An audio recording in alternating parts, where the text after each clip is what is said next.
as people begin to know about the Silvani, they thought about, like, you know, on a night like a full moon night or a Halloween night, how might we get out into the forest and sort of shift our perception and remove those layers of the veil. Old-timers in the countryside came up with a lot of formulas to do that. And one that sticks in my mind involves this amazing plant, Ruta graveolens, which was actually one of the first plants I really experimented with heavily when I was 15 or 16 and starting to really get into medicinal plants. So Ruta graveolens is, it's used in Europe, but it's also used in Central America as sort of a shamanic warrior plant for people who are journeying into the underworld or journeying into unseen realms. And obviously when you do this, you have to take a little bit of care.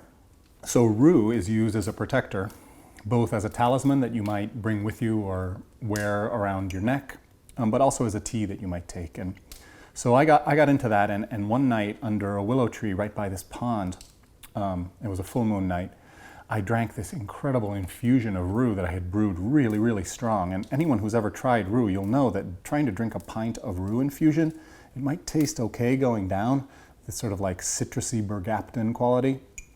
But after a while, you will feel very sort of queasy in your stomach. It's a very, very powerful plant and has very strong agents in it that not only shift your consciousness, but also can be disruptive to your GI tract. So I didn't have enough to really, like, you know, send me over the edge with nausea, but boy, I started sweating and I started feeling like really altered and had this incredible experience where the willow tree almost came alive and started talking to me by that pond, and I was speaking to her through the reflection in the pond, and I'll always remember that.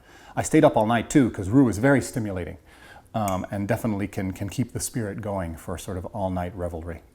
But the old-timers in the Alps talk about a formula that involves not only rue but a few other plants, and they say that if you take a pinch of each one of these plants and brew it in water and drink it on a special night, you'll have the ability to see the Silvani and the forest spirits if you go out into the woods. And this formula is rue, but with rue are combined ground ivy, maidenhair fern, agrimony, and Scotch broom, the stems of Scotch broom. And this is a really powerful formula. You know, Scotch broom has an effect on the heart and the spirit. Agrimony is a magical plant that is, you know, I find growing on the edges of trails where sort of like a little protection needs to happen. It's sort of like around a magical place in the woods. And ground ivy is this amazing garden plant, you know, that I think lends sacredness to every space where it grows. The maidenhair fern, when I find it in Vermont, that's the place where you find ginseng. If you find maidenhairs and blue cohosh, it indicates an alkaline soil.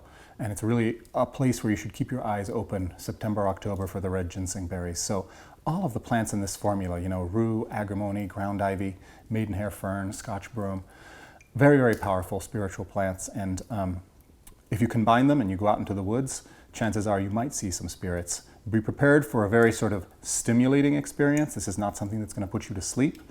And be careful the spirits you talk to and the ones you meet, because there's great ones that are helpful, but there's also dark ones that live in the forest too.